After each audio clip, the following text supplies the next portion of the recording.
তোমরা কিন্তু প্রথমে নিয়াতটা শুদ্ধ করো। ছাত্র শিক্ষক উভয়কে বা যারাই অর্জন করবে উভয়কে এখানে নিয়াত যেন সে পরিষ্কার করে শুদ্ধ করে, এই উদ্দেশ্যেই ইমাম বুখারী রাহিমাহুল্লাহ প্রথমে হাদিসটা নিয়ে এসেছেন। তো আমাদের প্রত্যেক কাজ, হ্যাঁ প্রত্যেক কাজ ডিপেন্ড করে নিয়াতের উপরে। যদি নিয়াত শুদ্ধ হয় সেই কাজটা শুদ্ধ হবে, আর যদি নিয়াত যদি শুদ্ধ না হয় তাহলে সেই কাজটা কিন্তু শুদ্ধ হবে না।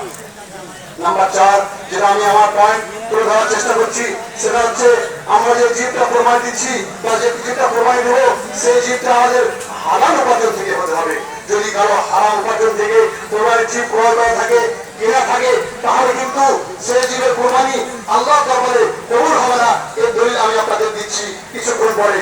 মনে রাখবেন কোনটা হারাম উপার্জন কোনটা হালাল উপার্জন আমরা প্রত্যেকেই আল্লাহ রাব্বুল আলামিন আমাদের কমন সেন্স দিয়েছেন বা ব্রেন দিয়েছেন, বোঝার শক্তি দিয়েছেন।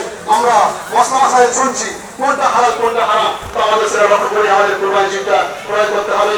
মনে রাখবেন আমাদের মধ্যে অনেক ব্যক্তি এমন আছি কোন দোকানে হাজার হাজার টাকা আমরা বাকি খেয়ে রেখেছি, কোন ব্যক্তি আপনার কাছ থেকে কারো কাছ থেকে হাজার হাজার লক্ষ লক্ষ টাকা ধার নিয়ে রেখেছি বা অন্যান্য পঞ্চায়েত জাহেজ পঞ্চায়েত তার কাছ থেকে নিয়ে রেখেছি।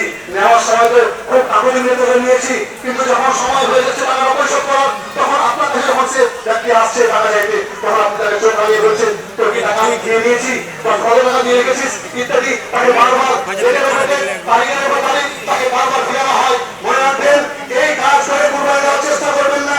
আপনার ওই ধারের টাকা পরিশোধ করা অপরিহার্য, আপনার কোরবানি দেওয়া সুন্নাত বা সুন্নাতের মধ্যে দেওয়া ওয়াজিব। আপনি কোরবানি না করলেও আপনার পাপ হবে না, গুনাহ হবে না, কিন্তু আপনি আগে ধারের টাকা পরিশোধ করুন। আমাদের মধ্যে অনেকে আছি আমরা ভাই বোনের অংশ মেরে খেয়ে রেখেছি, আমরা জানি যারা সত্য অংশ নিয়ে রেখেছি। মনে রাখবেন অংশ মেরে আপনার কোরবানি কবুল হবে না, এটা আমি বলছি না, নবী মুহাম্মদ রাসূলুল্লাহ সাল্লাল্লাহু আলাইহি ওয়াসাল্লাম হাদিসের মধ্যে বলছেন।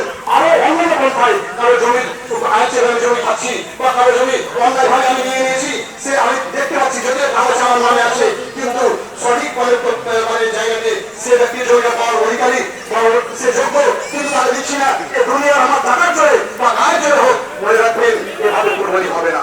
রাসূল করিম সাল্লাল্লাহু আলাইহি ওয়াসাল্লাম হাদিসের মধ্যে বলেছেন আইয়ুহান নাস, মানুষেরা শুনো, ইন্নাল্লাহা তাইয়্যিবুন, নিশ্চয় আল্লাহ রাব্বুল আলামিন পবিত্র, লা ইয়াকবালু, আল্লাহ গ্রহণ করেন না কি ইল্লা তাইয়্যিবান, পবিত্র ছাড়া, হালাল ছাড়া আল্লাহ রাব্বুল গ্রহণ করেন না।